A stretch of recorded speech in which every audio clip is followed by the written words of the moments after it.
Hello, John Emmett. Good evening, all. He's saying. Joyce Chiarella checking in from Hawaii normally. Maura Stevens up in Canada. Welcome to the early comers. Pedro Foiling Sailor Peter Stevenson, a.k.a. watching from Hawkness in Nelson Bay. In Nelson Bay? Nelson Bay. Chris and Jane Gillingham. Christopher in Leamington in the UK. Jonathan Frank in Galveston. Gordon Smith over in Denmark. Ted Ryman in Cape Town in the Republic of South Africa. Yes, Emmett, John has just noticed that it's Friday the 13th. Yes. Moore, of course, is up in Halifax. Clayton Embley is in Bourbon country. I guess that means Kentucky. Trevor Walker, hi Trev, long time. Jeff Ogle in Annapolis.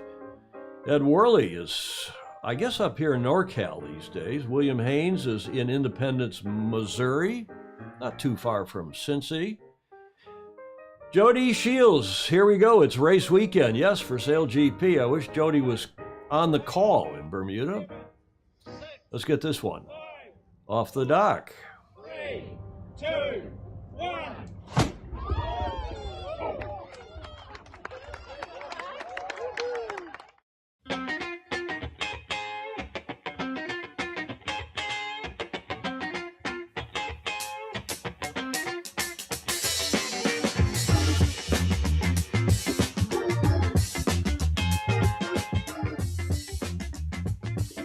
Welcome to Studio B here at the Beach Street Yacht Club. My co-host Julia Vedekant is here, the landlady and commodore of the Beach Street Yacht Club. I trust you are well. Actually, I am.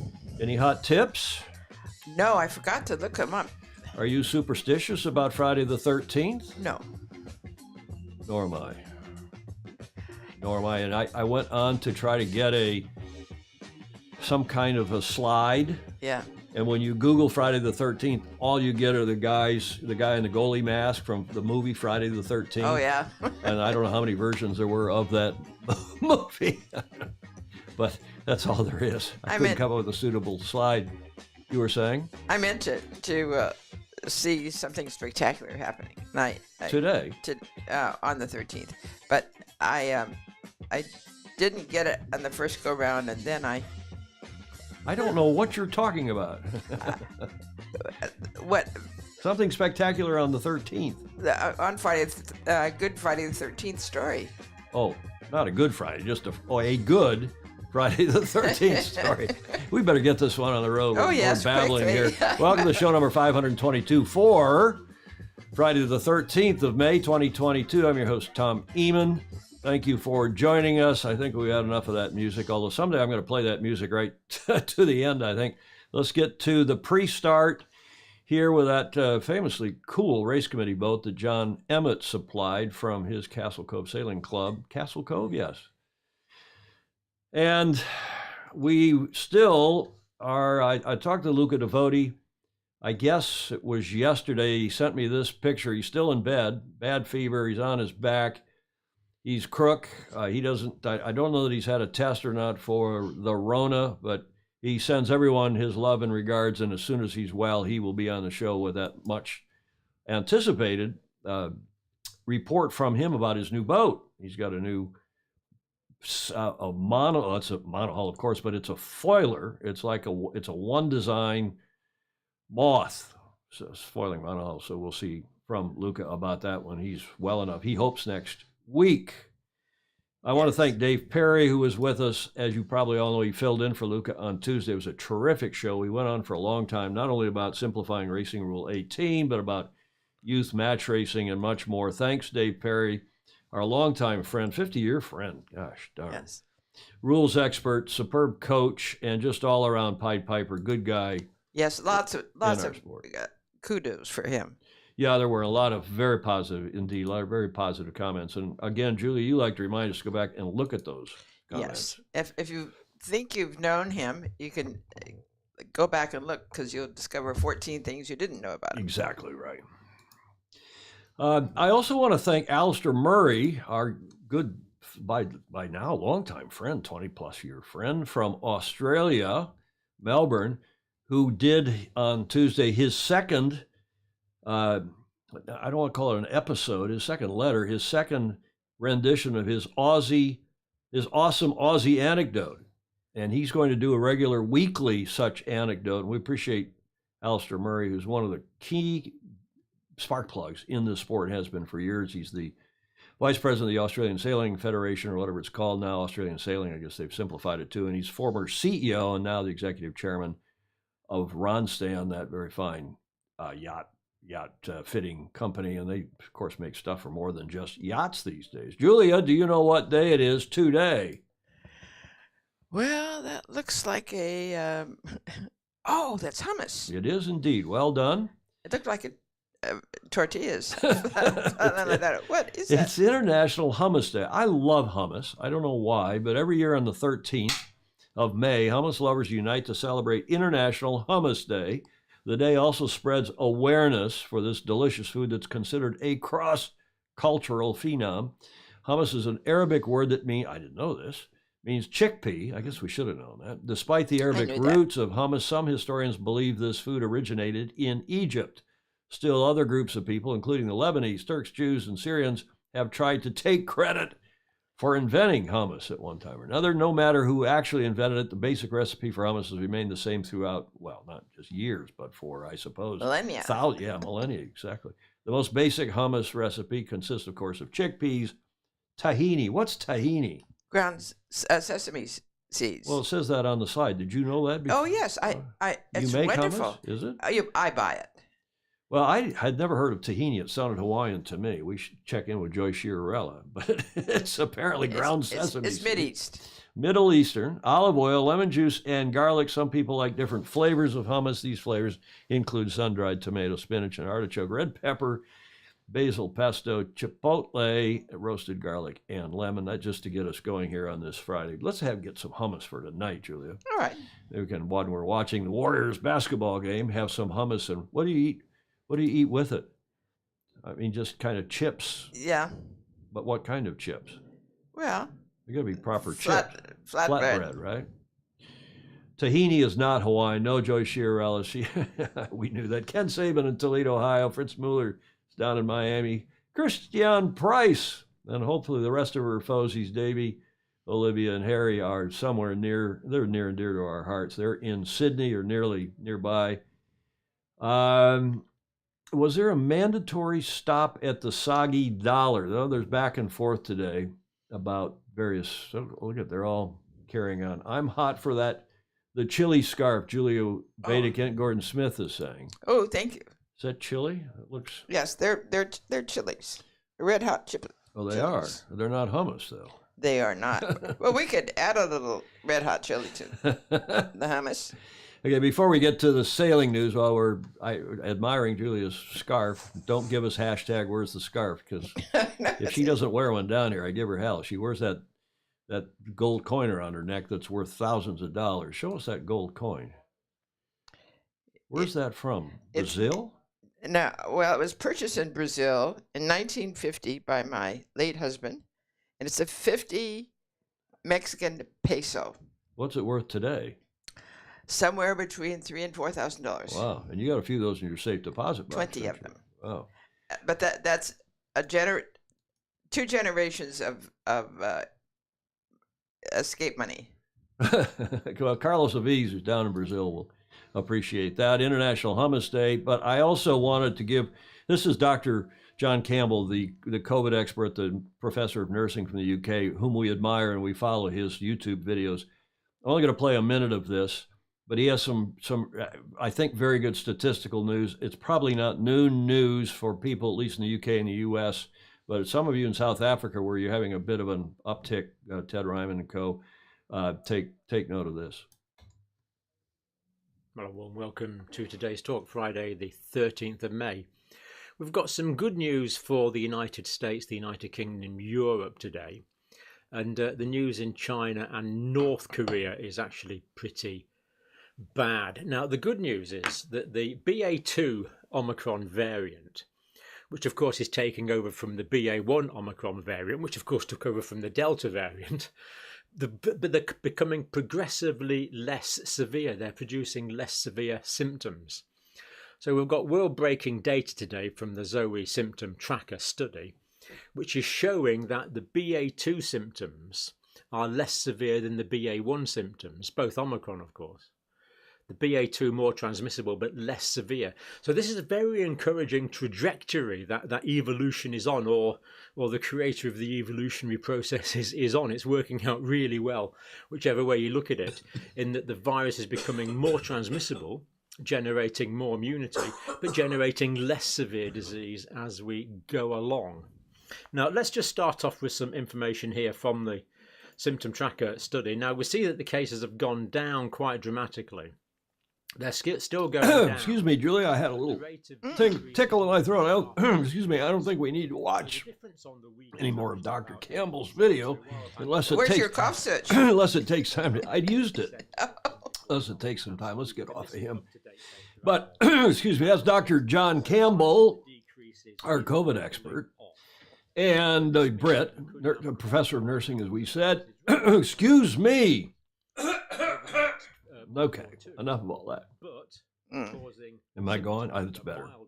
Let's get out of that and go to some yacht racing news, because we got a lot of yacht racing news today, including and especially the first day of racing tomorrow in Bermuda of the third season of Sail GP. Yeah. So we are now to the starting line if I survive this show. Should I get you some water? No, I'm fine. I've got water here and I've got my iced coffee and we'll be fine. I think I needed something in that iced coffee, perhaps. Oh well, we can arrange that too. John Emmett is saying there's been a COVID case in the apartment block of Lily's parents in Shanghai. The situation in China is terrible in terms of personal freedoms. Yes, it's just devastating to watch that in Shanghai and now in Beijing. It seems, John continues, he says, it seems China wants to wait for years until the symptoms of the current COVID variant are much milder.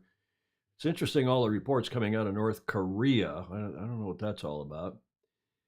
Joyce Chiarella says, you can have all my hummus in the same category as avocado. I love avocado and hummus. I said her no, she's just not using enough lemon juice. Well, exactly. You need lemon juice, in fact, on avocados. Sure.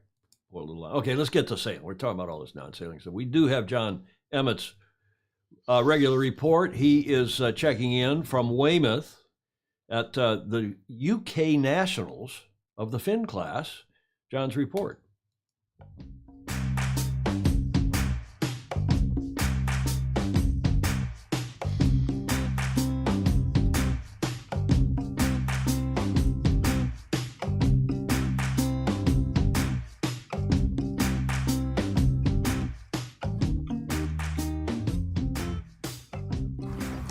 Hi Tom, Julia and all the Fosey. You've got me here again in sunny Weymouth. I promise you it's always like this every day, and it's the Finn National Championships. In fact, the sailors are out on the water at the moment enjoying the glorious conditions. Probably need to put it out there to start with. I haven't been fighting. I just need to learn how to tack a laser, or should that be an Ilka 6, a little bit better. So it's a really good thing now that the class has composite lower and upper masts. The difference being we now have a uniform bend in the lower mast, which effectively makes the boom a lot lower, and 20 plus years of muscle memory, I don't seem to have got the hang of it yet. So this year so far I've had a black eye and 2 bruised noses, but all is good, a little bit of blood, and carry on sailing. In fact, a lot of the time you're so focused when you're sailing you don't even know you've done it at the time. But yeah, it's nice to be here, and it feels like the season has started. We've got the 3-day Finn Nationals. Won't be able to talk to any of the sailors because they're currently racing. It's a bit short of time, but we've got some major competitions happening here with various World Championships and of course the RS Games. So I'll do my best to report on these events. Sorry you have an empty boat park to look at. Just looking at the real life sailing events, which I always find incredibly hard not to comment on. I think the unfortunate situation in the Ukraine has probably brought a lot of friends together, and I bumped into Tula, who Tula's godfather, this morning in the car park. It shows what a small world it is, and it got me thinking what a good thing it will be if Finland etc join NATO, and we'll probably hear a little bit more of that next week. Wishing Luca a speedy recovery, and we'll see you later for the show. Thank you, John Emmett. He's on here, of course. We're going to talk a little bit about the Russian and Belarusian sailor situation here later in the show and what's fair or not for them. Replying to Alistair Murray, same nose twice. John's talking about how many bruises he's got, and he's been smacked in the face by this lower boom on a laser. I mean, good for him to be able to get under that boom, or in a boom in a starboat or in a fin. Love those Ronstadt logoed fins. Alistair gets that. Alistair saying, yep. Yeah, the boats, Ed Worley, should still be in the Olympics. Absolutely. But, we can't do everything. We could try. We can try. We did try. But We did. And we'll see what happens in 2028. That's, of course, a report from John Emmett, sailing it to the front of the fleet. Now we have another report from John. He doesn't know I'm playing this, or a couple days ago he did a report. Remember we were talking, Julie, about the sailing canoes, the international canoe class? Yes. Not the things I grew up sailing, which was a real, real canoe, Native American Indian type canoe we stuck a sail in. These are quite fancy boats. Have a look at this video.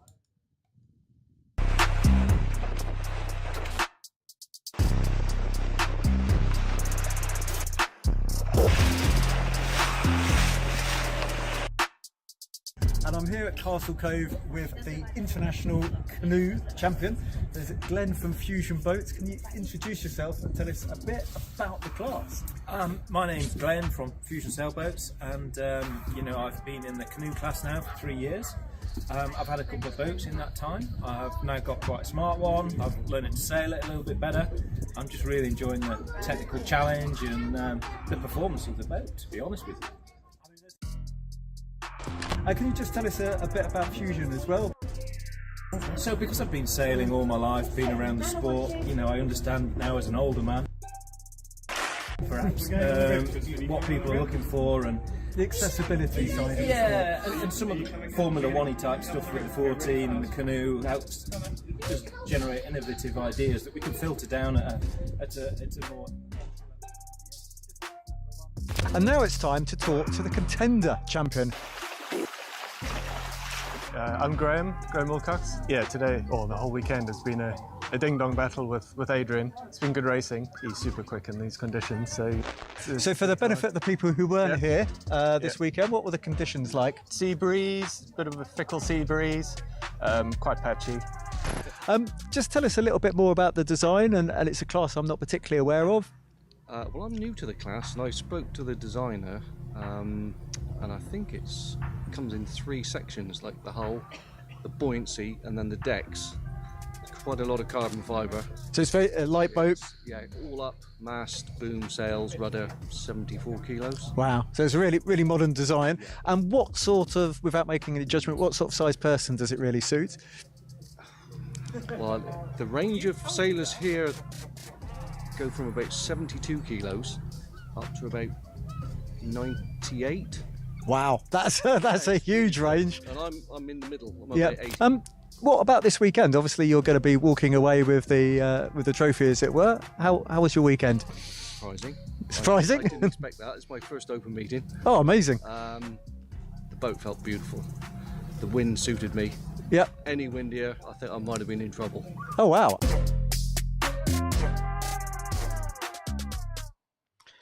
Okay, so that was nice that was whips. Nice indeed in a regatta. And these boats are cool boats. I sailed a Contender a couple times. We had a fleet in the Midwest, and it's a trapeze, and it's like a fin, only lighter and a little more modern than the fin, with a trapeze, single-handed trapeze boat, and getting from side to side without capsizing or jibing from side to side without capsizing with a trapeze. It's not easy. It's a tough boat. Thanks, John Emmett, for both of those reports. Let's move ahead right into Sail GP. The 3rd season starts tomorrow. They had the press conference today. We'll bring some of the highlights of that. Starting in Bermuda, racing tomorrow and Sunday, the 14th and 15th. And then moving to Chicago in June, and then Plymouth, England in July. Copenhagen in August, up there number 4, and then number 5 is Saint-Tropez in September. Cadiz also in September, later in September in Spain. And then Dubai, the first time that they've been in Dubai, that's in November. That's stop 7, then down in Christchurch. And apparently they're going to alternate between Christchurch and Auckland they've got some number of years of a contract now to host it there. I think 6 years. So Christchurch they haven't set a date yet, is event number 8. And this chart doesn't have Singapore, but I know they're going to Singapore as well. And then, of course, back to the West Coast for 9, Sail GP. And I think that 9th event is actually the Singapore event. And then they're here in San Francisco for the 10th and final event. There may be an 11th event as well. So that chart is not right up to date. And we'll have something more on that on Tuesday with the latest. There's a rumor, I'm not going to say it, a rumor about another event, and we'll just leave that off right now. But Don't we know what it would be? well, it would be in the land of the boxing kangaroo, Oh, Sydney. So stand by another Australian event even. But yeah, I think there is going to be an Australian event, of course. ooh.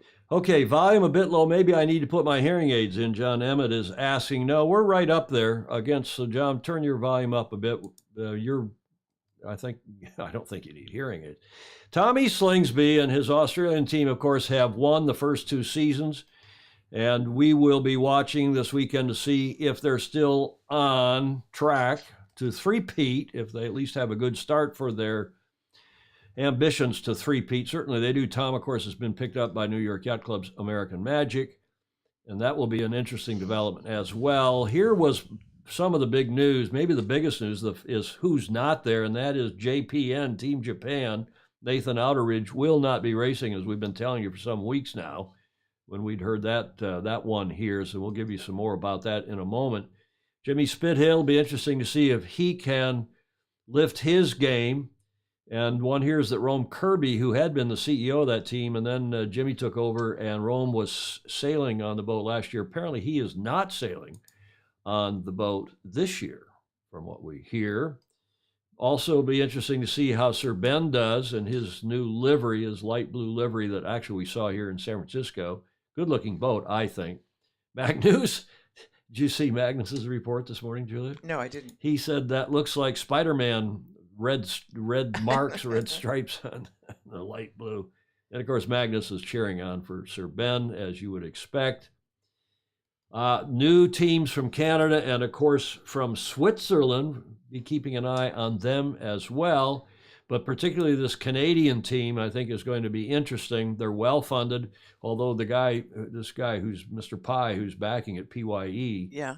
The crypto market's pretty well, the bottom of it's fallen out here in this last week, but particularly in the last 3 or 4 days. So Yeah. hopefully they're still okay and in good shape. They put together the only video in the last 2 or 3 days, other than the press conference. We'll show you an excerpt from that.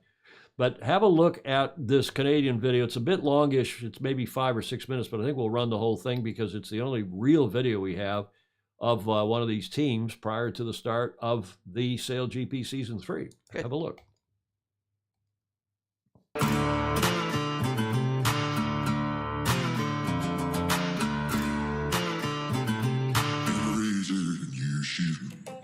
Yeah, I mean, it's good to be in Bermuda. It's a bit cold back home. It was a couple days before I came down, it snowed 3 inches, so it's nice to be warm. Getting excited to go sailing.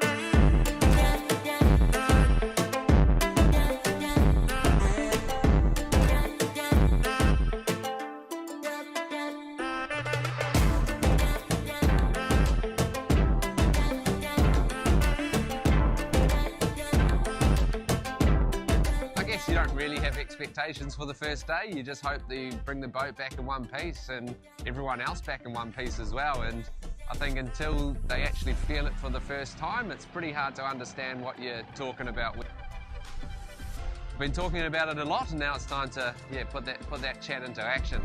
At the moment, we're going to be sailing the Swiss boat and training with them. It's just a little bit more, I guess, cost efficient to have 2 teams training in one boat, and also resources on the ground here in Bermuda. It's quite hard. The boats are still sort of getting shipped from San Fran in the last event and getting prepared. So yeah, we're actually very thankful that the Swiss have allowed us this opportunity to do some training with them. Really excited to get the opportunity to go out and sail the F50. It's one of the boats I've been wanting to sail for a really long time. And to get the chance to do this in Bermuda, kind of where the boats were built to be sailed, is a great opportunity, and I'm very excited. This is the moment we've been waiting for. It'd be the full Canadian team on the boat. Yeah, being the sixth man on another team wasn't quite the same feeling I imagine we're gonna feel today. Yeah, I'm super excited. It'll be a big learning curve. I gotta learn my role along with everyone else learning their own role, and it's gonna be super fun. It's been 4 months building up to this moment to actually sail the boat, so it's a couple of nerves, a little excitement, getting ready to actually go, and a chance to actually be flying the boat myself and with the crew members we have sailing the boat as a team is super fun, super exciting. I think it's a good group, and it's gonna be a fun day. Obviously the first day we go and sail the F50, which should be quite fun. We'll have obviously a sailing briefing straight after this and talk about what we need to do and how we're going to do it, but the rough overview is do an hour and a half, and if it's still glamour we'll just keep going, sort of the rough plan. Yeah, we have the same job, so we're going to flip a coin and see who gets to go sailing today. So I guess I'm calling it in the air, and we'll go from there. I was Nick. Heads. We're going to drop heads. All right. Nailed it. All right, let's go yachting.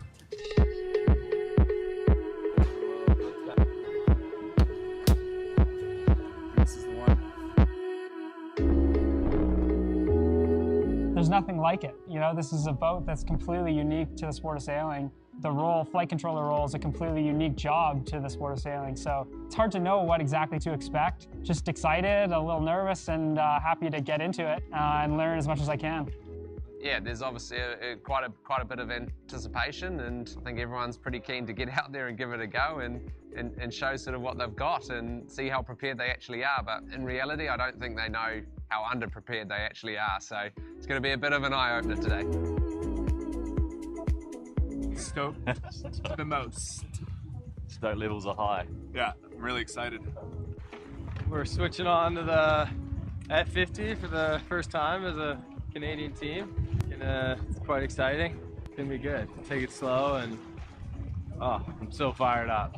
Hard to explain.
So yeah, right as I got on the boat, we did a long upwind, hit the top, and then we went for our first bearaway on the starboard, and the boat absolutely launches. It accelerates so fast on the small wing.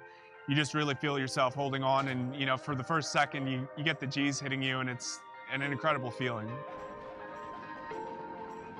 And I think everybody on the team wants to push the boat hard right out of the gate. Yeah, there's a chance something happens, but I'm really confident the guy on my left shoulder and my right shoulder are going to do a good job, and we'll get there eventually. You know, it's not about winning on the first day, but making improvements every day, and we're excited for the first day to start that process. Yeah, I mean, there's quite a bit of adrenaline, involved in sailing these boats. You know, you've got to be so focused. Any mistake and the result can be either very expensive or catastrophic. So, everyone was so tuned on.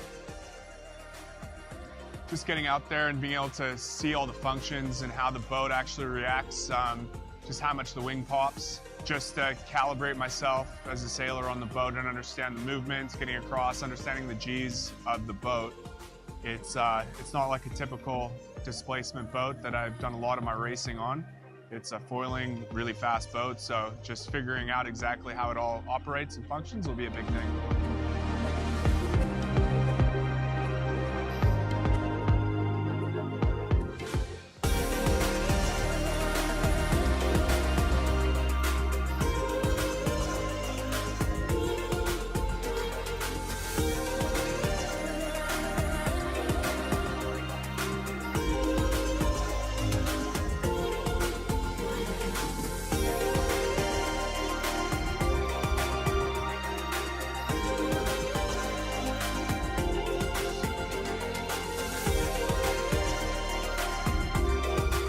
Yeah, the heart rate was up. It was a good 2-hour session, and everyone was loving it. It was great. I'll never forget that day.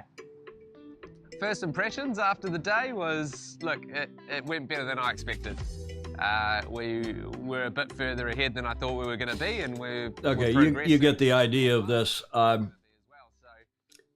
First of all the comments, all the things I'm thinking about saying here, watching this, are already there in the comments. Let's go back and watch the end of this. When you're sailing the boat, there is no off switch. You can't stop and have a laugh, and especially in the learning phases, and sort of enjoy it for a moment. The focus has to be so laser tight on your role and what you're doing, and everyone's got so much to learn that I guess there's not a defined spirit on board or camaraderie at this stage. It's very, very focused and quite serious, because yeah, the stakes are high and you don't want to get it wrong, and everyone's learning, so it's hard. The thing you can't get is you can't really get complacent on this boat. You do that and it will bite you. Before we get on the boat, everyone's talking about the finer details of sailing this boat and how they roll, how they can fine-tune everything. And I think once we jumped on the boat and actually went sailing for the first time, in reality it was actually, how do I clip my tether on properly, and how do I get from one side of the boat at the right moment with the G-forces. And you know, it's that simple for day one, and how you hold the rope, how you position yourself. So I think that's probably the main thing we're going to debrief, is the very, very simple aspects of sailing these boats, as opposed to the more difficult and finer tuned parts.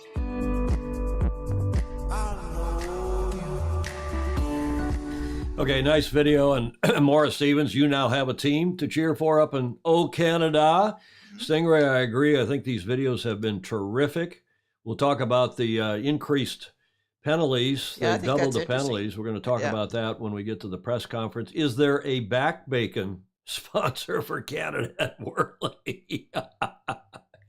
Yeah, Jonathan Frank, it'll be interesting to see how steep the learning curve is for these guys. But by the way, today is Phil Robertson's birthday, Julia, as I think I mentioned while we were watching that. And I don't know how old Phil is. Somebody will maybe Google that for us. Is he 36, 35? But he's celebrating. Well, I don't know if he's celebrating, but probably not with racing tomorrow. And remember, he sailed Team China. He steered the Chinese boat in season 1, and then he was with Spain last year. And if there's anybody that can get this team up to speed with coaching, with use of the Artemis simulator and so on, as there were comments to that effect as well, it will be Phil. He's a hell of a nice guy. I don't know him well, but I do know him, and he's obviously a great sailor, Kiwi. And this will be, I think, the team to watch of the, we're going to watch the top teams and see who's still on course.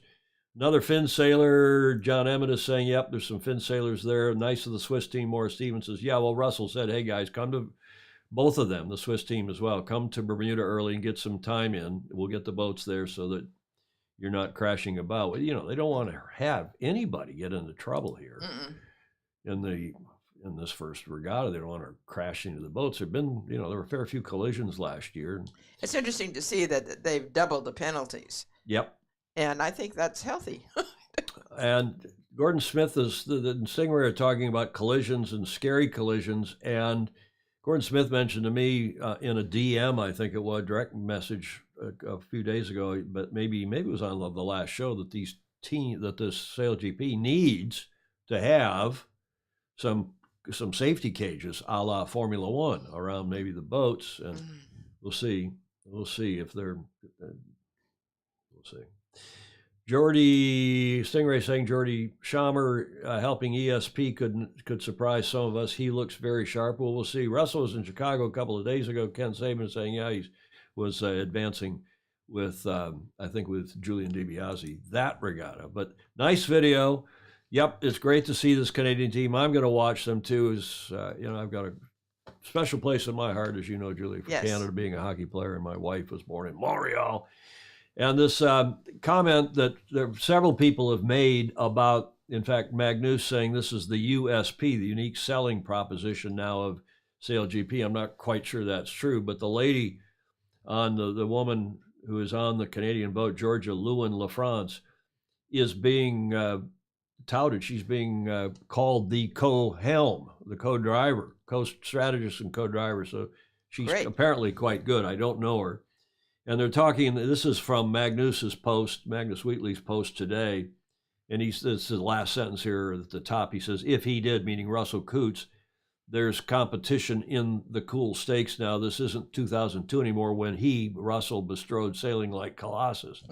So he was talking about how it'd be nice if Russell was more visible in all this and not just behind the scenes. But, Russell's actually, I don't know, those of you who know him, he's actually a fairly shy guy. Yeah. He's not somebody who likes to be out front and likes to do the stuff. He's quite good at it, of course. But the rest of this is what was important, apropos Georgia, Lou, and LaFrance.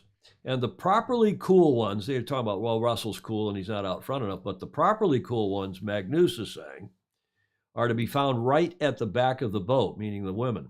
Their time will come further forward. It has to. One step forward to the wheel is what I demand, Magnus, demand to see. It will happen. But what a welcome sight to have diversity at the top. Mandates do work. Julia, I think he wrote that in for you. I know. Huh? I know you don't believe in mandates, but you can wave your finger at him if you want, or beg to differ. No, the mandates accelerate the space at which teammates will accept. Right. But then hopefully you won't need mandates after that. Hopefully not. Once you get. So mandates work, according to Magnus. A dedicated league would be even better. I'm not sure even that's true, Magnus. I think having women and men and women on these boats is what is really going to be cool. And I think it's good for the look of our sport and good for these teams. Yeah, I do too. And he says that's coming, I'm told, a la the America's Cup of the separate America's, Women's America's Cup. Female athletes make sail GP. It's the single biggest USP, unique selling proposition, the calling card. It blooming well works. AC take note. Oh, they did, meaning with the the new America's Cup, Women's America's Cup, and the Youth America's Cup. Yeah. But the WNBA and the NBA, you got Women's National Basketball Association in this country, and you got women's soccer and men's soccer, football. But if, in fact, women, and they can, compete on these boats. Absolutely. Why not? And not have a separate league for the women. Yeah. I like that. I like that a lot. I do too. What about Ben Ainsley? He's been up and down in this circuit. It'll be interesting to follow his light blue boat as Magnus is doing. Stingray saying SailGP is hinting at doubling the number of events. I'm guessing doubling it by including female teams versus doubling the venues. I think that's right, Stingray. You use the same boats for more teams racing at the given venues. What else? Nicola Boniface will join Ineos. Oh, that's interesting, John Emmett. Training to Win is John Emmett over on YouTube, I believe. Lots of other comments. Good reminder, Julia, as always, to go back. Yes. Read the comments. So we'll see how Ben does, but let's get to the press conference, which aired a couple of hours ago live from Bermuda. The big news, and Stingray alluded to it, Season 3's harsher penalties require big rethink of racing tactics. That's what Ben Ainsley said. They had two groups of 5 here. You can see here in this first group is Burling, Ainsley, Slingsby, Spidhill, and then over on the right is Nathan Outeridge. No, that's not Nathan. I beg your pardon. Who's that on the right? I can't remember now who that was. But let's stay on this topic, on Ben Ainsley's topic. The enforcement of harsher penalties in Season 3 was the headline, means a big rethink of the racing tactics employed by SailGP's team, Sir Ben Ainsley has said. Speaking at a press conference ahead of the Bermuda Sail Grand Prix, this was a press conference earlier, 3 hours ago, presented by the Hamilton Princess, Ainsley said the doubling of penalties dished out in Season 3 is forcing the British team to reevaluate our risk and reward approach to racing.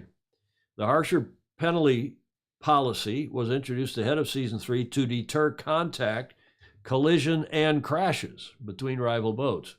Notable Season 2 examples saw the British team cause serious damage to one of Japan's hulls and a collision between Japan and the U.S., here in San Francisco, in which the two boats attached and broke apart. With the introduction of the Switzerland and Swiss and Canadian teams, the race course is, quote, only going to get tighter, unquote, Ainsley said. That could be. Yeah, Bill Wingrove saying, so they're taking the rubbing out of the racing, to use the NASCAR expression. Is it just me, or does Sir Ben look rather stressed in recent vids, photos? Yeah, I think there's some problems within the Ineos America's Cup team, but let's don't go into that now. Let's stay on this press conference. So apropos these, who is that on the right? That Jordi Schammer from Spain? Somebody will know. So here's one of the collisions last time around. Here's another of the big collisions. That was in Sydney, right? Is that Sydney? And, thank you, Magnus Wheatley. Nicholas Sehested from Denmark. That's right. That's Magnus is right, Singer. It was Nicholas Sehested. So there's two of the collisions, and then this famous collision between the Brits and the Japanese. Pretty messy. Now, this was the Sydney this collision that we're looking at right now. Here is the video Sail GP produced of that collision. Have a look. Well, let's play it. Let's get that thing going. Why isn't that video going? There we go.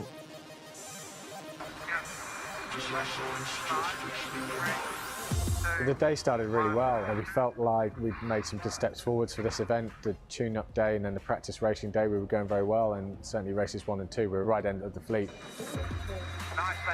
So yeah, going into race 3 was about trying to consolidate, get another solid finish, and put ourselves in good shape for tomorrow. We were just coming into the final moments of the start, pushing hard with the Americans, and I think the French team and the Japanese team were just quite a bit further ahead, very close to the line, and just out of our sight. And we were busy watching the other boats and literally just ran them over. First thing was to make sure everyone was okay, and then trying to get both boats back to the dock and assess the damage. Well, I guess it was pretty obvious at first sight of the Japanese boat, starboard bow being cut off. It's going to be very hard for them to sail tomorrow, and that proved to be the case. We got the boats back to the dock. And in that instance, effectively, the way the rules of the league work, that if you're the boat that caused the collision, which we did, if the team that's the damage can't race, then you can't race either. And in that scenario as well, given that we can't sail it, the right thing is to offer up our boat, platform, kit, whatever, to try and help the Japanese get out on the water tomorrow. So that's what we're doing. We'll learn from it. Everyone will bounce back. Like I said, the most important thing, no one was hurt, and we can repair the boats, come back out, get back into the next event in San Francisco and come back strong. Token effort. There we go. Just over here, you guys. Yeah. Sorry, mate. Oh, mate. Oh, that's right. That can happen, Steve. I'm sorry we all jumped up to shock afterwards. There you go, mate. Right, go for me. That's all right. You're welcome. George. Top coater. Yeah, great catch. I had to find a way to an Australian's heart. Oh, yeah, yes, very nice. Sorry, mate. Everyone's all good. It's all that matters. Down the street. Yeah, nice gesture by Ben to take the case of beer over there. Nice to see Nathan Outeridge there. Yes, we're going to talk about that next, Stingray. The hull dropping, Jonathan Frank is saying, yeah, the hull dropping on a crew member is extremely dangerous. We have been very fortunate. No one has been seriously injured. Yeah, there's obviously a lot of concern. You all are expressing it. Bill Wingrove saying the boats need to be slowed down. The courses, Ed Worley is saying, need to be longer and wider. I think that's probably right. I do too, because even with 4 boats, it was tight. Well, exactly. I mean, 3 boats even. 3 boats. Yeah. Well, let's see what happens here in this next go around.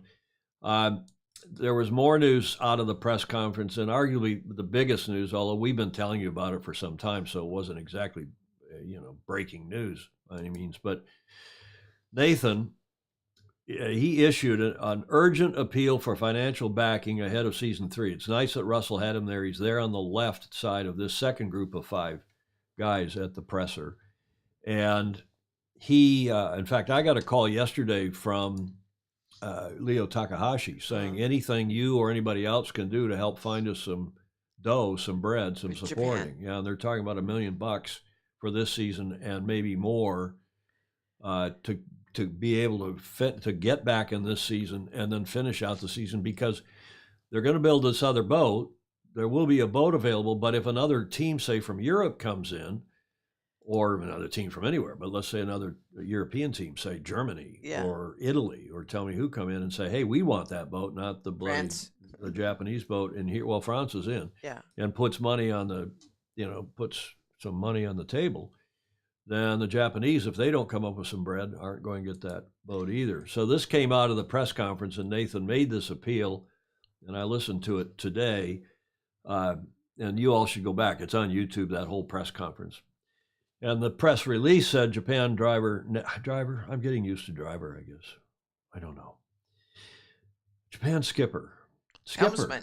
Huh? Helmsman? Skipper. I like skipper. Skipper. Is he skipper? He is a skipper. I mean, yes, the driver is the skipper on these boats. I mean, okay, again, we make the distinction between the skipper who calls the shots, but isn't necessarily helming the boat. Yeah. And that's true on big boats. That's true in America's Cup Syndicate, you might call Max. The skipper of the Luna Rossa Prata Pirelli, Max Sereno, when in fact the helmsman is Spithill and or Francesco Bruni. Right. And he likes, the head of the sailing program likes to be called the skipper. But on these boats, come on, the driver's the skipper, and I don't know why we don't use the word skipper. Japan's skipper Nathan Otteridge has issued an urgent plea for financial backing and said the team may not be able to enter Season 3 if it does not receive support. It comes after the news that Japan would sit out the first 3 events of the season to allow fully funded newcomer teams, Canada and Switzerland, to enter the league. There are currently 9 boats available, while the 10th remains under construction. This you all know from our previous shows and reporting online. The team's main focus is now finance, he said. Without commercial backing, Outeridge warned, quote, there's a real possibility that we might not make it to Denmark, unquote. Quote, if we can't get financial investment, there are other teams that want to enter this league. I'm aware that the team could be sold to another country. He ended with a call to action to save the Japanese team. Quote, if anyone can help us get some finance together, I'd love to have a conversation with you. I'd love to have an Asian team in, too. Well, that's right. We lost the Chinese team. It'd be nice to keep the Japanese team. Good point, Julia. So putting that in focus was Tip and Shaft. And if you don't get the weekly newsletter, Tip and Shaft, that comes out, like Magnus, we commend Magnus's blog to you, but also Tip and Shaft, which comes out of France on Fridays. They put this issue in focus with a long story about SailGP and the growth of SailGP, and said in today's email, Nathan, and it's free, by the way, comes every Friday. Nathan Outeridge's Japan team, which was second in both the first 2 seasons, has for the moment neither major partners nor an event in Japan. So right now they are bearing the brunt of this double handicap as the completion of the 10th F50 has fallen behind. Well, I'm not sure it's fallen behind. Just no cash. Never funded. No cash, no splash. Quote, it will probably be ready this summer in Europe, unquote, says my friend Julian DiBiase, who is the COO of SailGP. Good guy, Julian.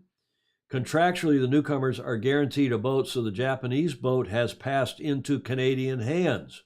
Quote, the difficult decision, after much deliberation, was made based on logistical and commercial considerations, explained SailGP. We told you about that, either last Friday or last Tuesday, rather, maybe even last Friday. Quote, they did not take into account the sporting results, but more, that meaning the performance of Nathan's team last 2 seasons, but more the team which had the fewest commercial deals, unquote, confines an internal source on the circuit to Tip and Shaft. Well, okay, that's not exactly. I think we ought to nominate a fundraiser for, a person. I think between Russell and Larry's got a lot of contacts in Japan, remember, the SoftBank guy. And so I wouldn't surprise me to see Nathan come up with some scratch. Yeah. And with the help of Larry and Russell. But it's good that he's making the appeal. It's Absolutely. good that Leo Takahashi and others, I'm sure, are all making the call. So we do wish Nathan and his team well. And as you say, Julie, it'd be nice to have keep an Asian team in this. At least one. Yeah. At least one. Now, the other interesting story coming out of the press conference, and really out of Tip and Shaft, they're reporting today, is about the French team. And I'm just going to excerpt from that. It was a long article, quite a good article, with quoting some numbers about how much it costs to run a team for a year and millions of dollars to acquire one and so on. But and touting the great success of Larry and Russell in pulling this all together. But about the French team specifically, so what is the realistic objective of the French, who were ranked last at the end of season 2? Quote, it doesn't show too much from the outside, but after only 3 events with Quentin at the helm, we have reached the stage where the team was in Saint-Tropez last year, Grand Prix at the end of which Billy Besson was relieved of his role, indicates the team manager Bruno Dubois. Quote, we are making good starts. We are fast on the reach, but not so good thereafter. So we're emphasizing that with the addition to the integration of Kevin, this is his last name escapes me, we can keep improving. Quentin is respected by everyone. Now we must not be afraid to win. That is the next process. We will put the structure around that with a mental coach and a sports director to move up to the top level. That's a nice statement. It's all good, right? And of course, Tip and Shaft originates out of France, so they got very good French connections and a kind of a French perspective. But what they're really talking about is how this team, the Sail GP team, is going to merge with the budding America's Cup team. And they said announcements will soon be made for this French team, meaning the America's Cup team, which, if the project is confirmed, will combine Sail GP and the America's Cup, as Great Britain and New Zealand do. And of course, Nathan Otteridge is now with the Kiwi team. And of course, Tom Slingsby is with New York's team. So they could have added that in as well, while training in parallel in the GC32 circuit, with in particular a participation in the next World Championship in Lagos in Nigeria. I guess Lagos is Nigeria, right? July 13 to 17. This is proof that all these circuits are beginning to converge. Tip and Shaft asserts, quote, in comparison with football, Sail GP is the Champions League. The America's Cup is the World Cup, summarizes Bruno Dubois. 2 different competitions, but with the same players. Good observation. Nothing new probably to most of the Fozy on here. Right. You would agree with that? And it's an interesting observation. Yes. A regular season in Sail GP, and then once every, in this case, 3 years, the World Cup every 4 years, you go on and do the big enchilada. Yeah. Meaning the America's Cup in our sport. Right. Andrew Pindar is checked in and watching. Hello, Andrew. I don't know if you're still down in the Caribbean or back home. Lagos, Algarve, Portugal, Andrew Pindar is saying. Okay. Thank you. That's interesting. Replying, that's from Andrew, who's just checking in.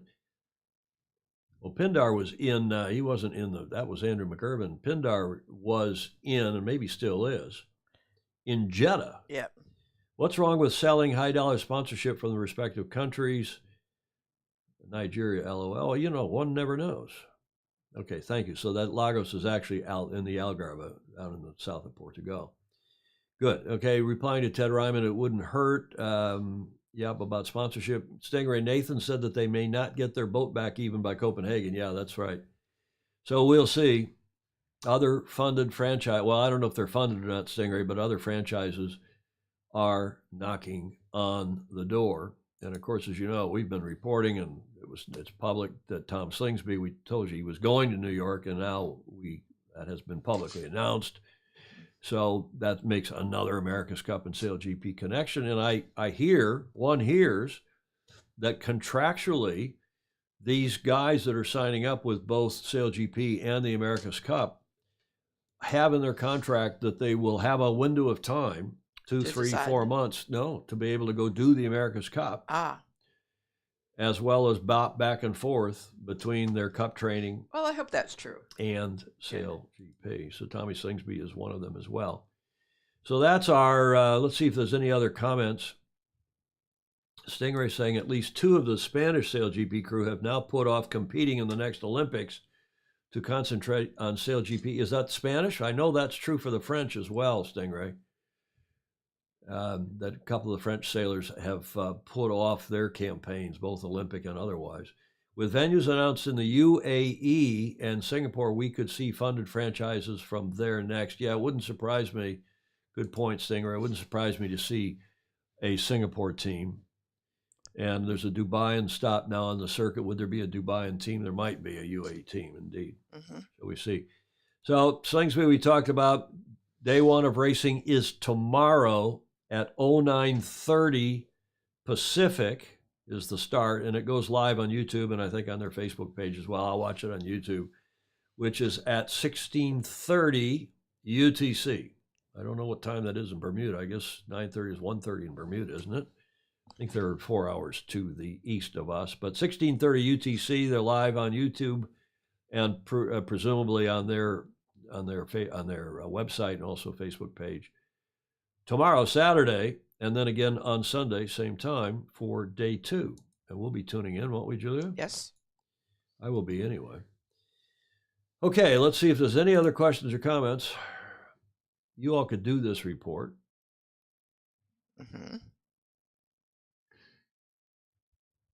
Okay, I don't see any other comments, so pending any others. Luca Craig down in Auckland. Listen to a great chat on our local radio with Barbara Kendall, who won a windsurfing gold medal in Barcelona and competed in 5 Olympics. Yeah, I know Barbara and Bruce. Okay, thanks for that. We'll have a look at that. The forecast for the weekend in Bermuda is light, not Australia strength. Yeah, it's supposed to be fairly light. Raceable though. I hear it's supposed to be raceable, Stingray. So 6 to 8 to 9 maybe. But it's typical. Remember how many days we lost the America's Cup in Bermuda? Weeks. Well, not weeks, but we lost quite a few days in any event. Okay, changing subject. Let's see what else. Jonathan Frank, the next big step is increasing the global market exposure. It's a great product that teams and cash will follow. Well, one can only hope. We'll see how long Larry is patient with funding it, because he's obviously still funding all but I think 4 of the teams. I think only 4 of the teams are owned and operated now by their own franchisees. But we'll see, or at least wholly. Yeah. Bravo Zulu. I want to start, we said at the top of the show, I wanted to talk about this Russian guy whom I don't know. And his name is Arkady Kistonov. And this was an open letter he published on his Facebook page a couple days ago to clarify this, and asking World Sailing to clarify the situation with Russian sailors, and I assume he means Belarusians as well. We've been talking about that on here at some length. Now, I am not speaking on my own behalf, but on behalf of all Russian sailors who do not live in Russia and those who declared the rejection of the war in Ukraine and left the country. I also speak on behalf of the parents of children who were born in Russia but grew up in other countries. To get the answers for this question, I was texting a few times to the World Sailing official mail and to the official accounts of World Sailing in Facebook and Instagram, but I haven't gotten an answer. Many people are suffering now because of the opacity. I mean, I think he means the lack of transparency of the situation. Lots of us help Ukrainians during this horrible times in hopes for a bright future. Lots of us are not able to work and do the things of their lives. Question 1 to World Sailing. Person has Russian passport but resident in different country for a long time. Is he or she allowed to take part in the sailing events as a participant or as an official? If he or she is allowed, under which flag? Good question. Question 2, person has Russian passport but has left the country. He or she has officially declared rejection of the war and wants to change sport citizenship. Is he or she allowed to do it? Will World Sailing support those who want to do it? It is especially important for Olympic sailors who devote all their lives for sailing. Well, beyond the Olympics too, but offshore sailors, for example. Yeah.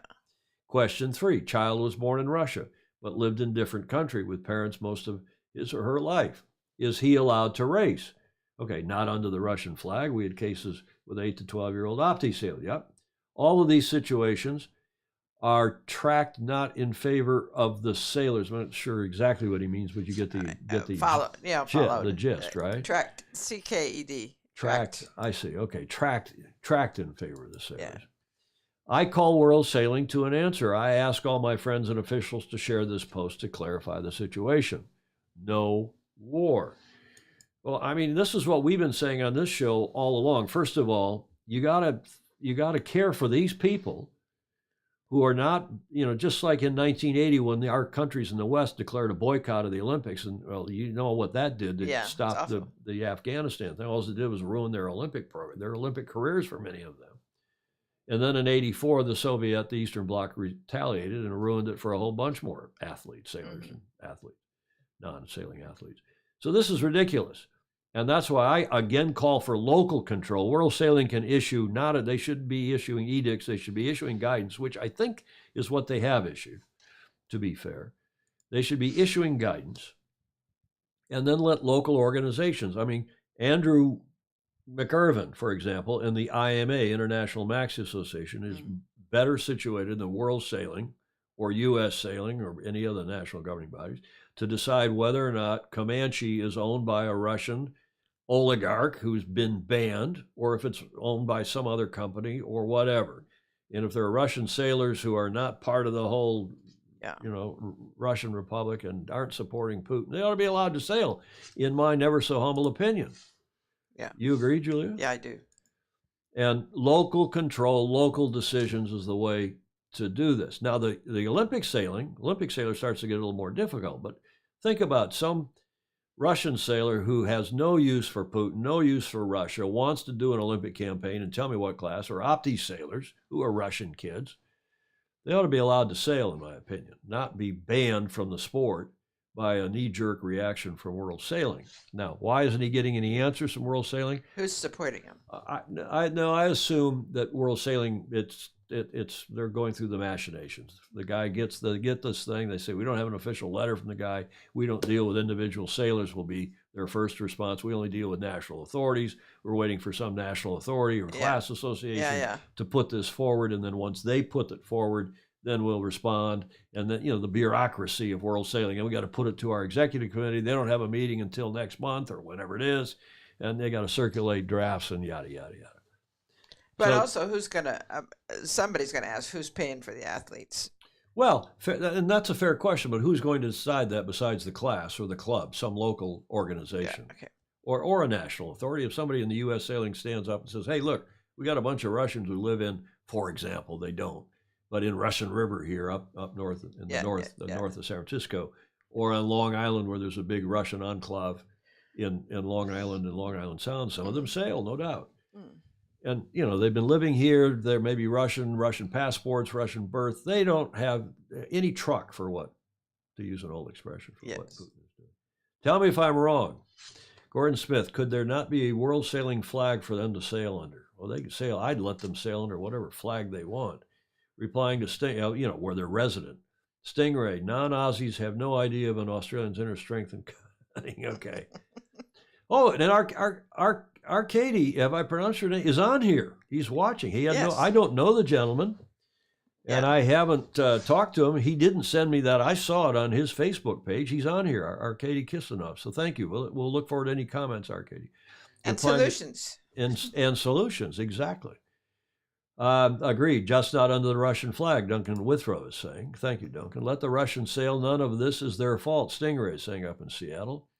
And then the rest of the comments, I guess, are back on Sail GP. Any other comments? Arcady Kistinov, I hope I pronounced your name fairly correctly. Thanks for paying attention to the question, Well, it's an important question, Arcady, and we have been talking about it on here since the war. And, we don't support Mr. Putin in the war either, but we also know that we should separate sport from politics. And the idea of just having a blanket exclusion of Russians or Belarusians, for that matter, who don't have any use for the war, don't support the war, they could sail under the UN flag. Ed Worley is saying.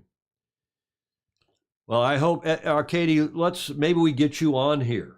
Maybe we can get Arcady. He's a Finn sailor. At least you saw the picture that I run of him. Yeah. Here, and in fact, maybe I'll back those slides out. We get it there. And I don't know how long ago that is. He's a good sailor, too, from what one hears. And Arcady's just put another comment. So I believe some athletes became the instrument of propaganda for Putin, but not all of them. I haven't heard of any sailors, Arcady, that have done that. But Arcady, send me a DM if you would, please.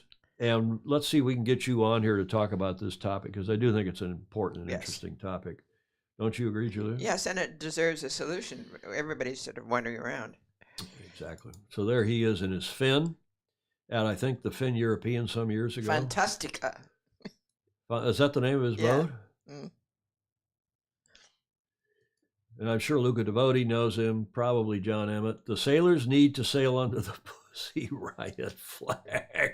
Okay. That is not a sexual flag, a sexual comment, Julia. You don't need to wave your finger. You know the band, the Pussy Riots? No, I don't. No, there was a band in Russia, and they got banned. The band got banned by Putin. They were demonstrating against Putin and maybe against his policies on same-sex marriage, and I'm not sure what all else. Yeah.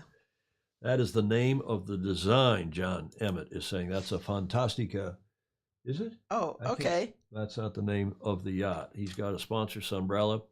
Anyway, we'll see if we can get Arcadia on here. Enough of all that. Thank you, sir, for your Facebook message.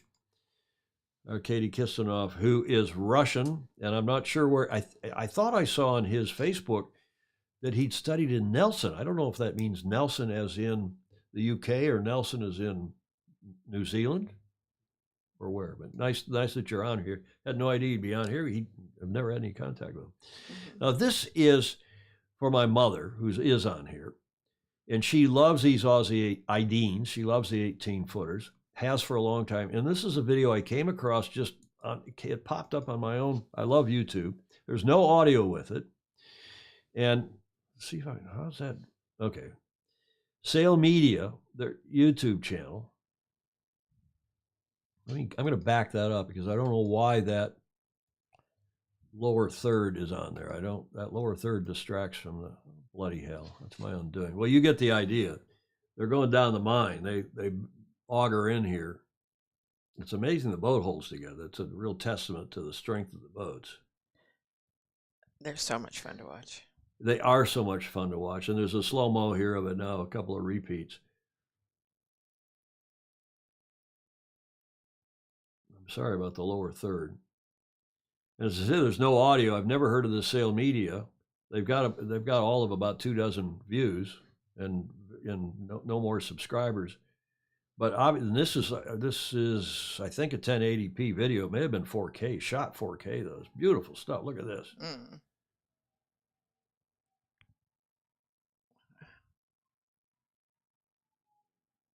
Okay, so enough of that. Bravo Zulu to Sail Media in Australia for producing that video. And if I don't know them, but if anyone does, I know Alistair Murray's on here, and Alistair, if you do, or Peter Stevenson, or anybody else down there, put them, or Jody Shields, put us in touch with them and see if we can get some, because this is great for the sport. Yes. We are, we're not poor. Most of us we're not rich, but or at least most of us are not poor. We have the wherewithal to shoot some video, to stick it up on YouTube. And the more of this kind of stuff we do, in my opinion, the better it is for our sport. There was also, I didn't put it in the show, but there is a video of some, the Red Wings in, what are those boats called? In the UK and Cowes, out in the east end of Cowes, something Red Wings. They're named after a town.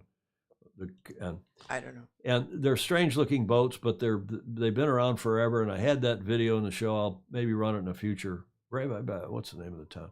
And this kind of video is cool. It's a light air start. There's a bunch of boats that, go and take off. And it's only about a 10 or 15 second video, but it's cool. Yeah. And you look at the job that forget about us, that any number of other people are doing, putting these videos together. Not Chichester, Gordon Smith. No, there starts with a B. Something Red Wings on the eastern end. If Magnus is still on here, he'll know what I mean. I could dig that video and play it, but we'll carry on here. America's Cup. Speaking of videos, we have a cup. There's the only thing that's going on in the America's Cup has nothing to do with the America's Cup. It's Team New Zealand's pursuit of the land speed record and the pursuit of their very fast now, and it looks pretty successful, hydrogen chase 0. 2 videos. Have a look.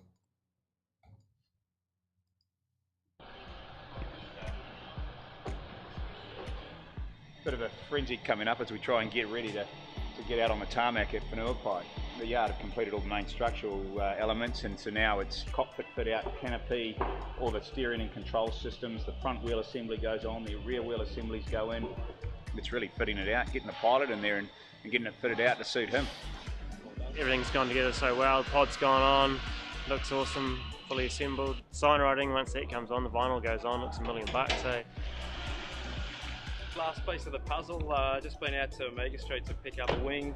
We've just got the tailplane getting finished off at the moment, and that'll be brought over tomorrow. So plug it all together, make sure it all fits into the fuselage, and then yeah, get out to Fanilpai on Tuesday, all being well, for some testing with the wing and hopefully loading everything up as maximum load as we possibly can on a runway. We started this just over 3 months ago. It's incredible what they've produced in a short time. This is what motivates the guys that are part of this team. The idea is to just, push yourself always, and guys should feel really proud of what they've done here now. So it's always the old story, the proof's in the pudding. Okay, that's the first video, and we'll see how that goes. Again, they're keeping their guys busy. I don't know if this is a good idea or not, but now let's see what they're doing with their Chase Zero, hydrogen-powered Chase Zero. Have a look.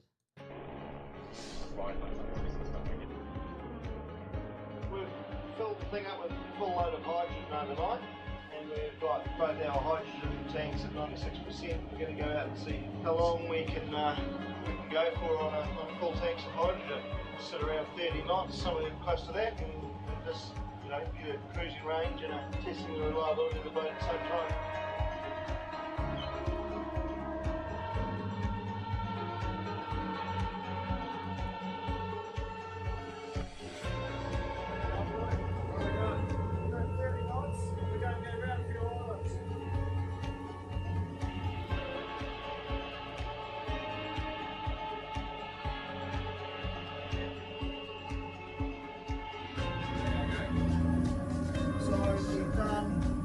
We've been motoring for five and 3/4 hours basically. We've averaged 28.3 knots, and we've done 151.2 dollars per mile, so that's not bad. We've still got 10% of fuel left, so it's going to be something like 165 dollars per mile range. It will take it 30 knots, which is pretty good.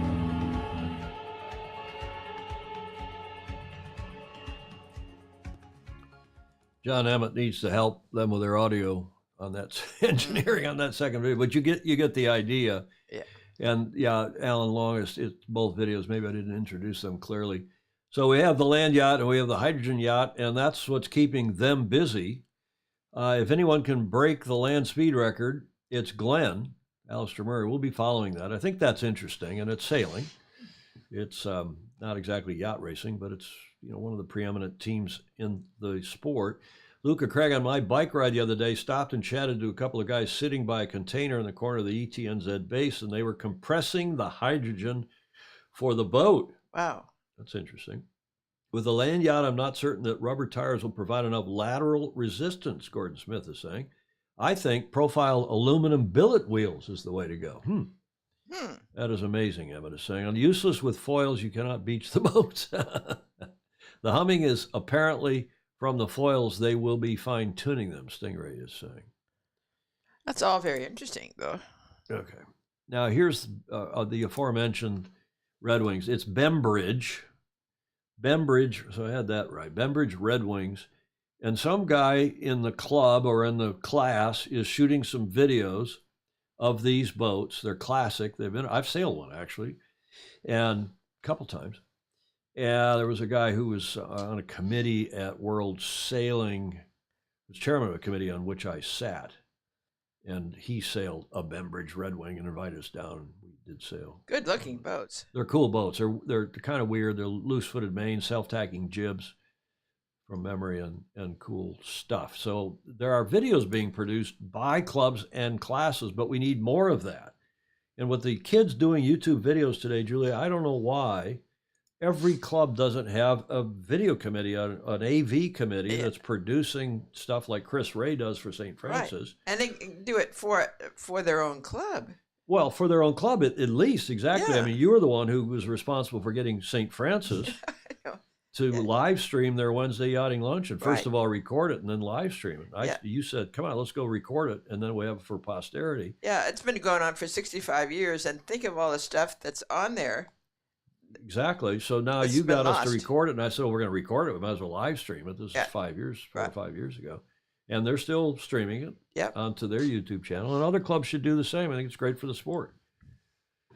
Looks like the 30 square meter type boat. Yeah, Ed Worley, it does. Okay, so that is, I think, Bravo Zulu to any club or class that's doing this sort of stuff. It's like Emmett. I mean, John's producing these nice videos, and you know, maybe he's getting. By the way, I did a private show this week from the studio here to a club in Rochester, New York, with our old friend Hank Stewart. Julie, you remember Hank, who was on your America's Cup team with Tom Blackaller in the 87 campaign, I think. Yeah, he was. And Hank is a mover and shaker at Rochester Yacht Club, New York Yacht Club. And long story short, I did a private show for him and for his wife's, the women's club in Rochester, New York. It wasn't even a sailing club.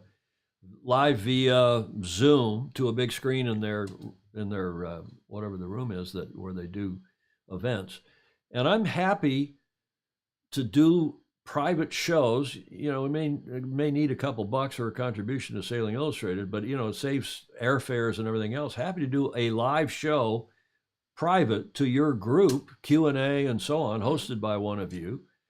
And, you know, on the America's Cup, an America's Cup Cup date or some other topic. And like we did for this group in Rochester on Wednesday night. No hotel bills. No hotel bills, no air flights. I mean, it's just here, live and in color. And Jody's podcast is another thing. I mean, and I love it when he comes on here and promotes it. He's got 2-part interview with Russell Coutts here in the last week. Shirley Robertson's podcast is another really good one. Yeah. And there's Live, Sail, Die that kind of comes and goes for a while. Sailing Anarchy was trying to produce some videos. They weren't bad, but it's a lot of work to do this. I mean, you look at the time and effort John Emmett puts into it, or that Alistair Murray now is putting into our Aussie awesome anecdote. Right.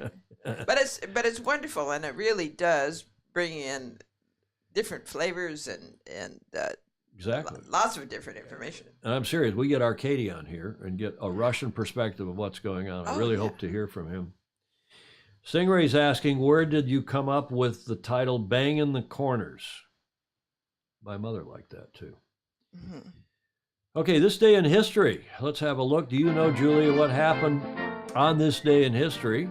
13th of May, 1787. 1787. Here's your first clue.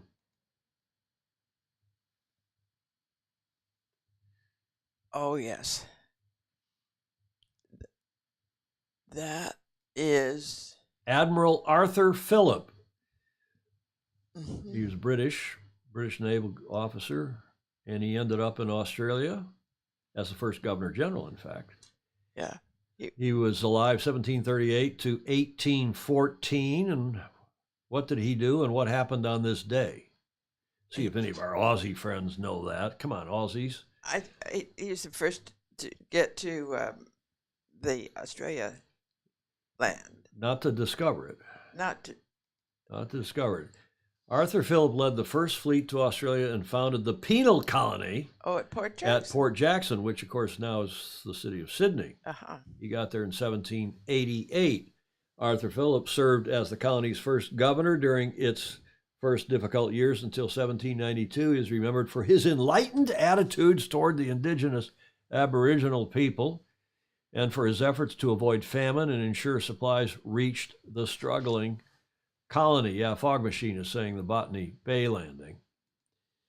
And it was on this day in 1787, not the landing.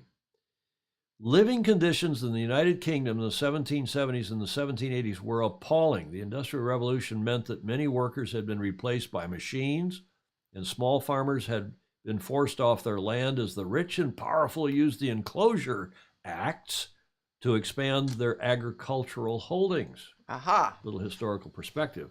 There was no welfare state, of course, so huge numbers of people just lived in poverty and squalor without work or food for their families. Many turned to crime. That's what that happened. The result was that prisons, I had no idea. The result was that prisons across the country were bursting at the seams, and the authorities started to use specially renovated ships known as hulks to house prisoners. Mm-hmm. They were moored outside ports in major coastal cities. But it didn't solve the problem. And transportation, the enforced deportation of criminals to another country, was seen as a possible answer. Yes. So you were going to send them to the American colonies, right? But the American War of Independence had closed off that country for such uses. So new destinations had to be found. This all according to Wikipedia and a couple other sites. Yeah, that part of it I knew. The small fleet, I think there were 11 boats, something like that, led by Captain Arthur Phillip, later Admiral, sailed from Portsmouth in the UK to Tenerife, then to Rio, and then from Rio across to Cape Town, Cape of Good Hope, and then on from west to east to Australia. The 24,000-kilometer, nearly 15,000 miles journey took 8 months, and during that time, there were said to be about 100 deaths and 20 births on board the ships. What an adventure. I had no idea. Did you? Yes. Oh, you did. Well, you that went to, part of it, I didn't. You went to Stanford, so you know these No. things. I spent time in Australia. Well, I know, so did I, but I didn't learn all this. I'm just a simple country boy that went to a public school in Michigan. That I read my Australian history. Well, you did, obviously. That's because you went to Stanford. I played hockey and sailed. My mother hates it when I say that, and so does Julie Ahrens. So in 1788, this is the first fleet, a famous painting, lands at Port Jackson. They had landed at Botany Bay, decided that place was not correct, and went up the coast a little bit and found Sydney. Well, they knew about Sydney because James Cook had been there already. And they went to Port Jackson, and on this date in 1787, it was Arthur Phillip setting sail. Yeah, it was 11 ships. Setting sail with 11 ships of criminals to Botany Bay, Australia. This day in history, 13th of May, 1787. So that's what happened on this day. But it was pretty significant because it ended up populating Australia with some interesting people and started big, long haul, half a world away to the Antipodes. Yes. Let's see, there's a lot of comments filtering in. Pretty standard sailing phrase around the sailing world. Botany Bay, I don't know what they're talking about. Oh, banging the corners, what they're talking about. Yeah, we explained banging the corners. If you didn't tune in to last Friday's show, we talked about it at some length. After eating some energetic Straticophobia hummus later, I plan to bang some corners too. Stingray. Jody Shields, replying to Jody Shields. Stingray, it's a long story, but once upon a time. Jody told me banging the corners came to him in a dream he had a long time ago, an Australian term called, okay, you guys. My direct ancestor, Robert Lathrop Murray, was deported to Australia. His crime, bigamy. So proud of that, Alistair Murray. Oh, thank you, Alistair.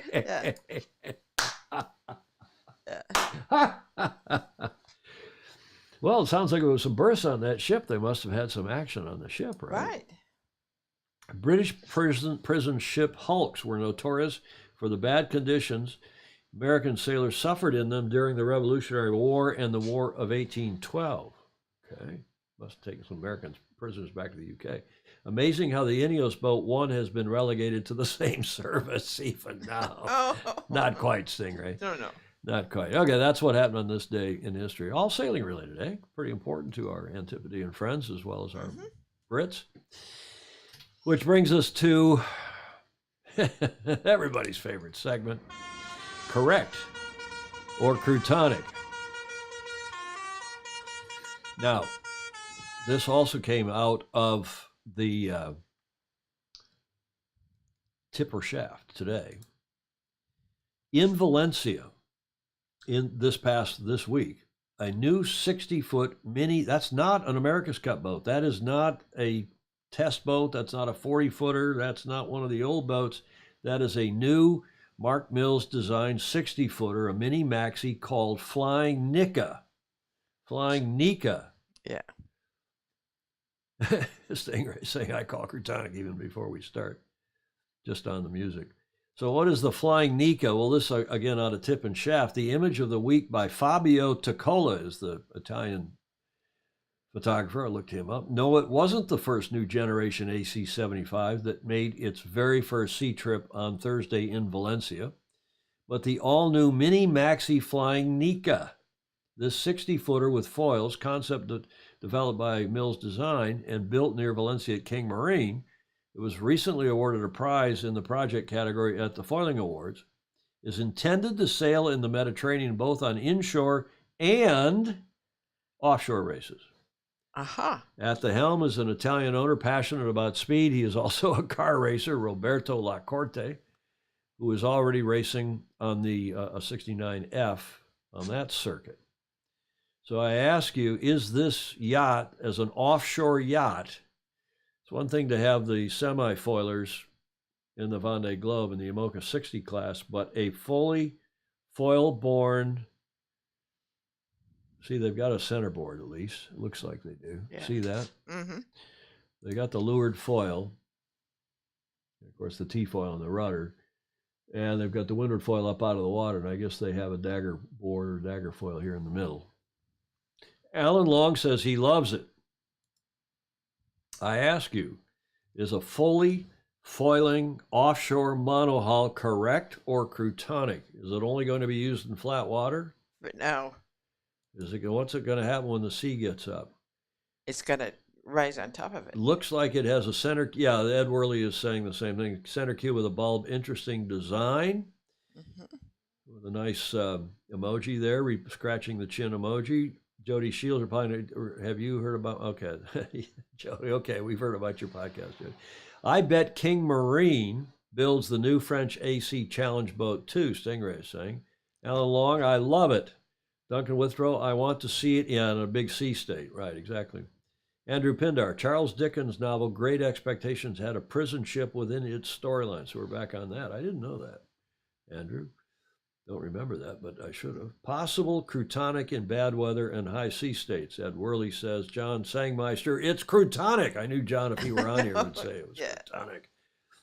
That's what we're talking about. A fully foiling offshore monohull. Pedro foiling sailor, correct, but this is Peter who's promoting foiling, large and small. Correct, but how will it go in a Hobart yacht race southerly swell? Exactly. You're all making the same observation. Right people that you are. Offshore as in racing overnight. Yes, I think Fog Machine. Mm-hmm. I think that's what that means. Looks great. Ted Ryman says it's correct. Well, he is the motorcycle buff that he is. The concept, Stingray says, freaked everyone out when Guillaume conceived of it, but dang, they really are amazing. Crutonics. Maxing, I think, is a... a maxing. Is that is intentional? I don't know, but it's a good word. A maxing. Good Stingray, is that, did you mean that? You think he did, Julia? He might have. Huh? A maxing. You instantly know what it means. Crutonic, Fritz Mueller says, seamanship doesn't like this. Gordon Smith, I think it's really? I think they're deadly serious. But a great commercial platform to develop an AC boat. Crutonic. Oh, I think they're deadly serious. I don't know the gentleman. I've only read a little bit about it. I did go to the Facebook page and have a look. And there's a lot of pictures and a lot of discussion on this guy's Facebook page. And go have a look at it. Somebody will put the link in, and if you don't, I will after the show. The only objection I have is it's certainly not a cruising boat, and it won't be comfortable to spend a week on. Well, you're not exactly. It's not going to be comfortable to spend a night on it. Yeah. You sleep on the sailbags down below, but how many sailbags is it going to have? Not many. Got a furling gibbet, looks like, and a furling something else up there on the... But it's probably not meant to do that. Overnight, maybe, but not much longer. But although, think of all the gas you'd save on a long trip. Well, okay, you're so polite. There, I focused that camera better. Camera 4. It was a little overexposed there before, Julia. Okay, well, that's Corrector Crutonic. Foiling will take many different iterations. I like it, Rick Hayes says. Fog Machine, they race the giant foiling trimarans partway around the world at warp speed. I don't see why they can't sail these partly offshore. I think John Sangmeister would say, you know, there's going to be some real danger to this. There's increasingly, you saw what happened to that foiling TP-52 that was semi-foiling, and it ran into something, and that boat's I don't think the boat's ever going to get sailed again. It's dangerous. Yeah. To be traveling at, forget about foiling or not, to be traveling at these speeds offshore, and these, we'll see. You have to have a shop boat follow you. Well, my home country has local word, which is audacious, an amalgam of outrageous and audacious. I think that's how Gordon feels about this. Yeah. Jody Shield, foils hanging out like that, I'd be worried. Snout sailing around with other, about sailing, around with other boats. Agreed. Is this boat designed for owners board with traditional maxi boat? Aboard with traditional maxi boats? Ed Worley is saying, I don't know. Dalton said back when the concept came out that these winged flyers, I think he means, could eventually be sailing up and down in Auckland. Nobody believed him, but it is coming true. That's fair, Stingray. Mm-hmm.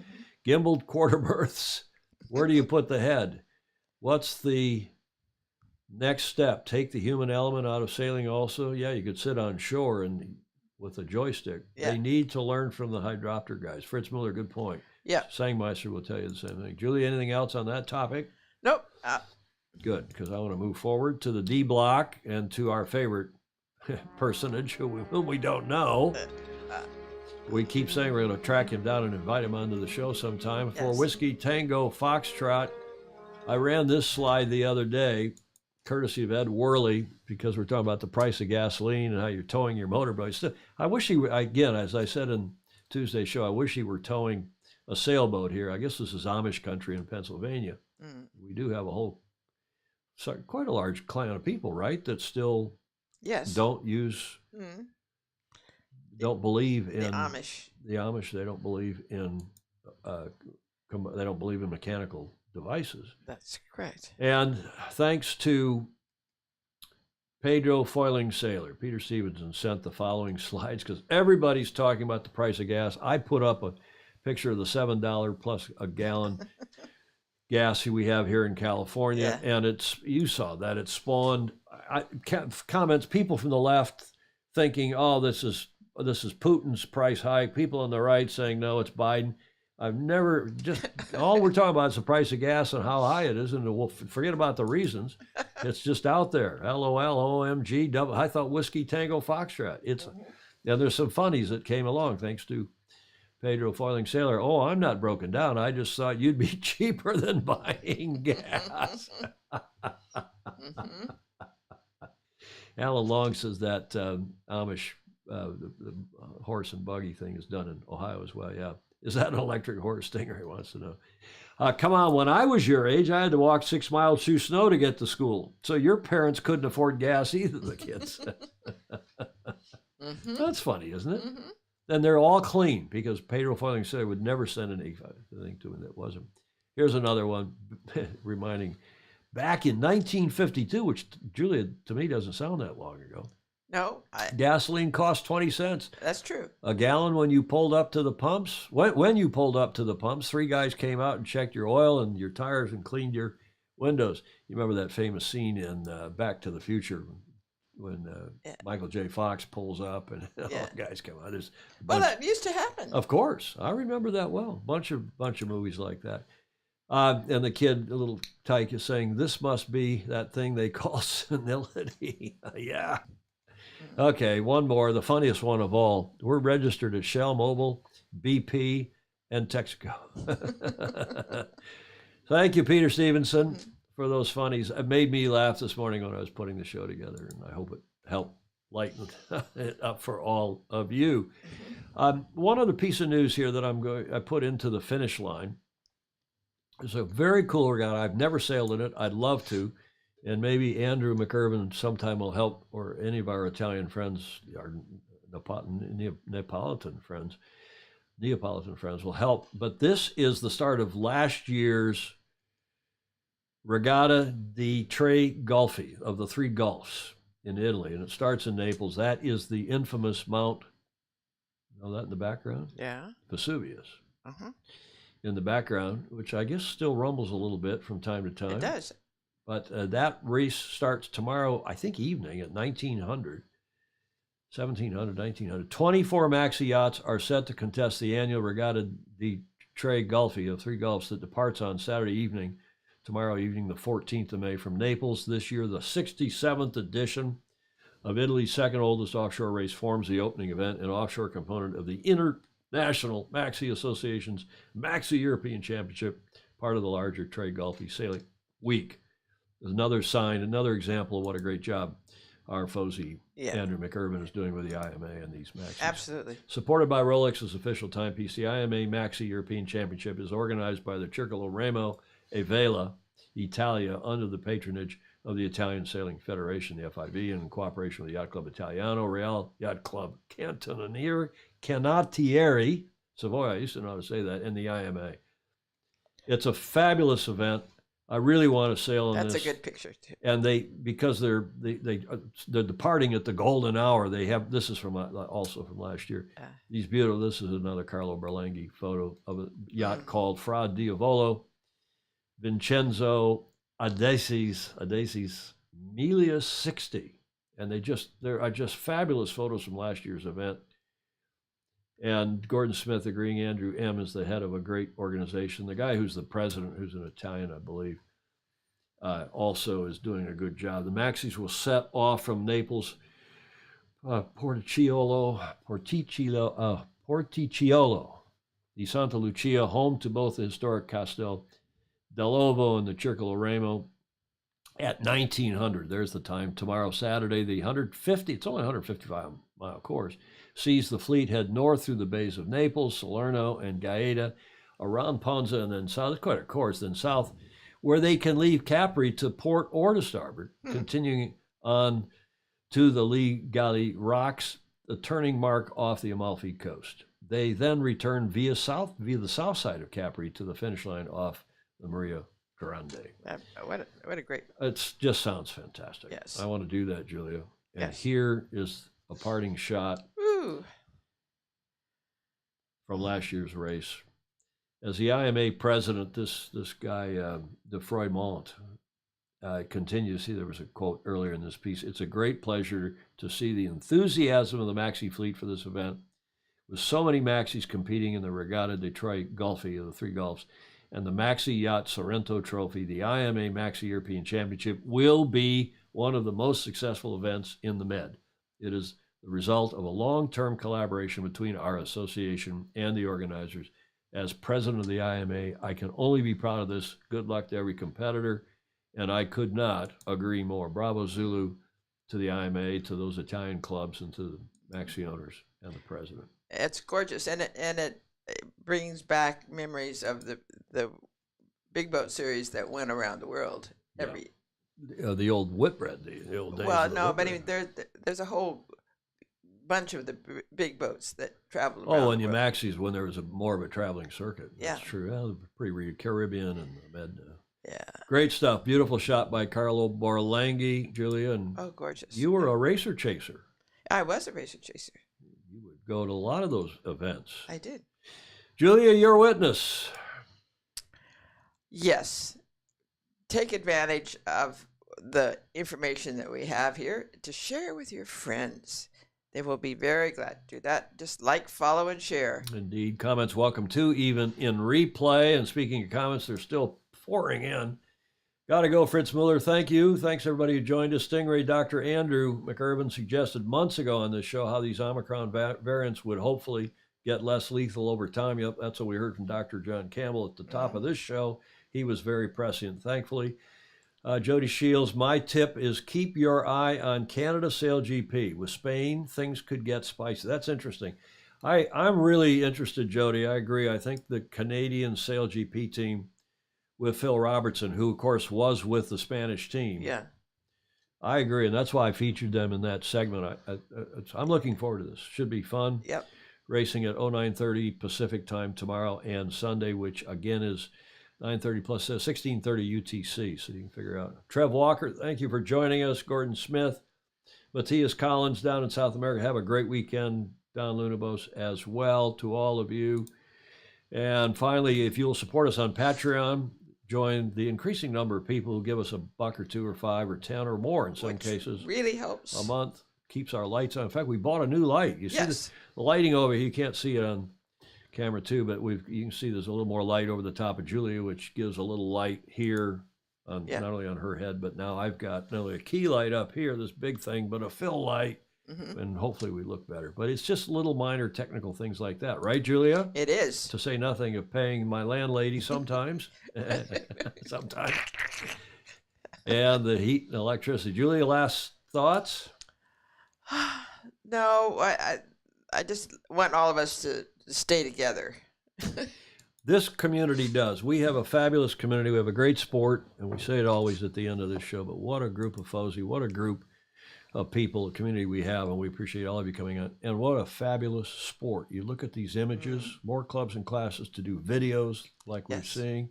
Send us your links, and we'll see if we can get Arcady on here, and let's get these Russian and Belarusian, for that matter, sailors back on the water. Let's don't stop them from racing. If they're anti-war, if they're supporting Putin, that's a whole other issue. Yes. But, you know, even that, it's got to separate politics from sport, right? Yes. Okay, Good Vibes Illustrated. Yep, we do have good vibes. Thank you, Morris Stevens. We're going to watch your O Canada Sail GP team. Thanks, Pedro Farthing Sailor, and everybody else. We hope to see you on Tuesday. I'm sure we will. In the meantime, have a great weekend. Enjoy the Sail GP. Stay safe, and if you can, sail fast, sail safe, and have fun. Ciao for now.